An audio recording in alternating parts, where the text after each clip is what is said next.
नमस्कार दोस्तों, आप सभी का स्वागत है short and house YouTube channel पर।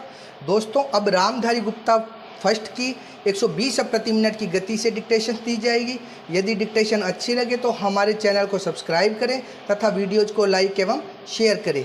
ज़्यादा समय ना लेते हुए अब हम डिक्टेशन स्टार्ट करेंगे। डिक्टेशन स्टार्ट होगी 5 सेकेंड बाद।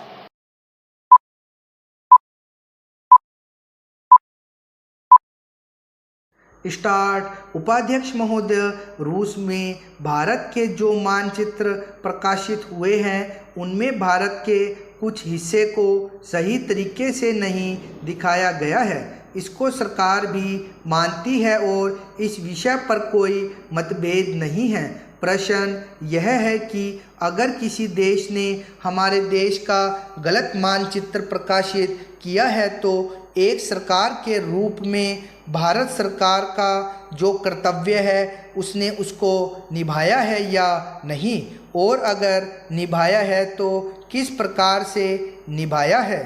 जब भारत सरकार का ध्यान इसमें प्रकाशित उस मानचित्र की ओर दिलाया गया जिसमें हमारे देश के कुछ भाग को गलत ढंग से दिखाया गया था, तो उसने 1956 में ही, जबकि न तो भारत और चीन की सीमा का प्रश्न पैदा हुआ था, इस बारे में रूस ने विरोध किया। इसके बाद भारत सरकार ने लगातार 4 बार रूस सरकार से लिखित रूप से विरोध किया कि हमारे मानचित्र को ठीक से नहीं दिखाया गया है।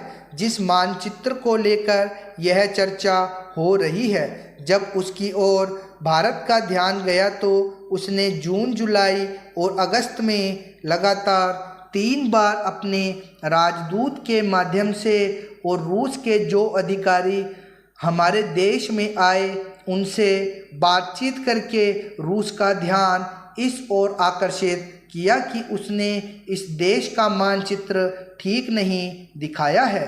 प्रश्न यह है कि जिस मानचित्र के बारे में चर्चा कर रहे हैं उसके बारे में हमें चिंता होनी चाहिए या नहीं।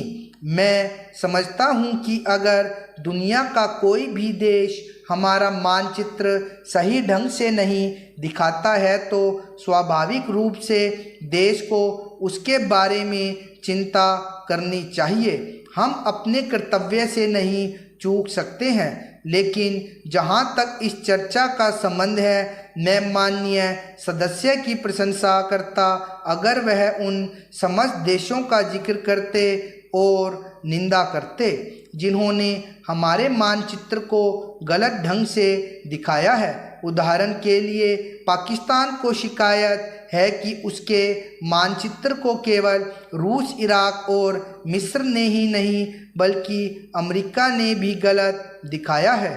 जिस कश्मीर को हम भारत माता का ताज और मुकुट कहते आए हैं, जिसे हम कहते हैं कि वह इस धरती पर हमारा स्वर्ग है, उस इलाके को बिल्कुल उनकी दया और कृपा पर छोड़ दिया गया है। यह बात उत्साहवर्धक नहीं है। महोदय, मैं दिल्ली के संबंध में भी कुछ कहना चाहता हूँ। अब दिल्ली चूंकि केंद्र शासित क्षेत्र है और दिल्ली को केंद्र शासित क्षेत्र माना गया है, तो स्वभावतः दिल्ली वालों को यह आशा थी कि केंद्र से शासित होने से यहाँ पर उन्नति होगी और यहाँ के लोगों को कुछ सुविधा मिलेगी, संतोष प्राप्त होगा। किंतु मैं यह देख रहा हूँ और लोगों में भी यह भावना बढ़ती जा रही है कि जब से यह केंद्र शासित क्षेत्र हुआ है तब से शासन में निरंकुशता आने लगी है और लोगों की ओर ध्यान कम दिया जाने लगा है। इसलिए मैं यह कहना चाहता हूँ कि दिल्ली प्रशासन के पुनर्गठन के ऊपर पुनः जोर दिया जाना चाहिए और हो सके तो उसके लिए एक समिति बिठा दी जाए और उसके लिए सोचा जाए कि दिल्ली का प्रशासन किस तरह का होना चाहिए। मैं चाहता हूँ दिल्ली के प्रशासन के संबंध में आप विचार करें। भ्रष्टाचार के संबंध में यहाँ बहुत कुछ कहा गया है, मैं पुनः उसको दोहराना नहीं चाहता, किंतु इतना अवश्य कहना चाहता हूँ कि आज देश में जनता का जो नैतिक स्तर है वह दिन प्रतिदिन गिरता जा रहा है। सरकार को यह सोचना चाहिए कि उनका वह नैतिक स्तर किस प्रकार उठाया जाए और किस तरह से लोगों की भावनाएं बदली जाए, किस तरह से लोगों में अनुशासन रह सके, इसके लिए सोचना अत्यंत आवश्यक है। जब हम भ्रष्टाचार की बात कहते हैं तब यह तो सभी मानते हैं कि भ्रष्टाचार है और इसमें कोई दो राय नहीं कि भ्रष्टाचार मौजूद है। छोटे से अधिकारी से लेकर बड़े अधिकारी तक यह फैला हुआ है। भ्रष्टाचार केवल प्रशासन में है ऐसी बात नहीं है, वरन यह लोगों में भी फैला हुआ है। जब करों की अदायगी का प्रश्न आता है तब लोग दो दो खाते बना लेते हैं और आयकर की चोरी करने का प्रयत्न करते हैं और कर से बचने के लिए भ्रष्टाचार करते हैं। जैसे बगैर दोनों हाथ के ताली नहीं बज सकती, ठीक वही बात भ्रष्टाचार के संबंध में लागू होती है। भ्रष्टाचार के निवारण के लिए जितना अधिकारियों का कर्तव्य है उतना ही कर्तव्य जनता का है। अधिकारियों को तो सतर्क रहना ही चाहिए, क्योंकि यह जो संसद है वह कानून बनाकर उनके हाथ में दे देती है। उसका कार्यान्वयन करने के लिए जनता और नौकरशाही को सहयोग से कार्य करना चाहिए। महोदय, प्रशासन का यह कर्तव्य हो जाता है कि वह सतर्क रहे और अधिकारी लोग अपने को निष्पक्ष रखे, किंतु जो जनता के अंदर एक गिरावट आती जा रही है वह भी एक देखने की बात है। इसलिए मैं चाहता हूं कि सरकार कोई ऐसा प्रयत्न करे जिससे कि भ्रष्टाचार को रोकने के लिए जो लोगों का नैतिक स्तर ऊंचा होना आवश्यक है उसको ऊंचा किया जा सके। उसके लिए जो भी वह कर सके करे। मुझे कहना तो बहुत कुछ था, लेकिन चूंकि मेरा समय समाप्त हो गया है मैं अब और कुछ नहीं कहूँगा महोदय। इसलिए मैं माननीय रक्षा मंत्री महोदय का ध्यान इतिहास की उस चेतावनी की ओर दिलाना चाहता हूँ कि हिमालय की चोटी पर जिसका अधिकार रहा है उसका गंगा और यमुना के मैदान पर भी अधिकार रहा है। हम इस आशा में नहीं रह सकते कि हम दुश्मन को हिमालय की चोटी से उतरने दें और फिर मैदान में उसका मुकाबला करें। मुझे याद है कि कुछ वर्ष पहले प्रधानमंत्री जी ने बड़ी दृढ़ता के साथ यह कहा था कि हम हिमालय को दहेज के रूप में नहीं दे देना चाहते और यह नहीं कहना चाहते कि साहब आप टहलते हुए यहाँ आ जाइए।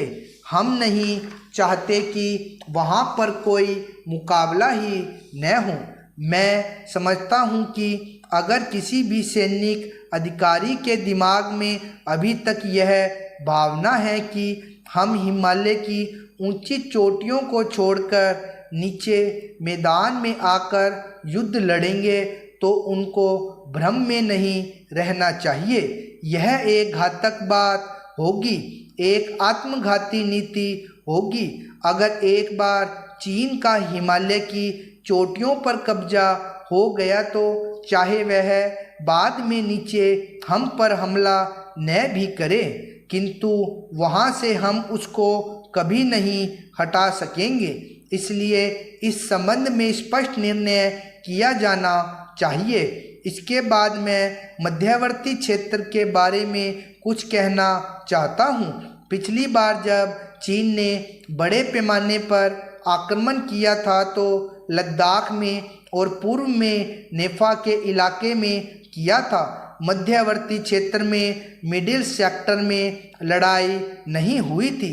लेकिन मेरा अपना अनुमान है और बहुत से लोगों को इस बात की आशंका है कि अगर अब कभी चीन ने दोबारा हम पर आक्रमण किया तो वह मिडिल सेक्टर में करेगा। इसके कई कारण मालूम पड़ते हैं।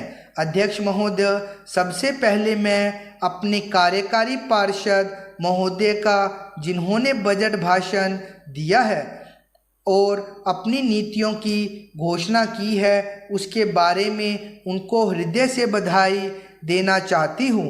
मैं यह नहीं कहती कि कोई क्रांतिकारी परिवर्तन लाना चाहता है यह बजट, लेकिन मैं यह भी देखती हूँ कि यह बजट जो है धीरे धीरे गति से समाजवाद की ओर बढ़ता जा रहा है। स्टॉप 120 शब्द प्रति मिनट की गति से थी ये डिक्टेशन। रामधारी गुप्ता खंड फर्स्ट के अभ्यास 28, 29 और 30 से है। इनका बार बार अभ्यास कीजिए तथा इन्हें ट्रांसक्राइब जरूर कीजिए। धन्यवाद।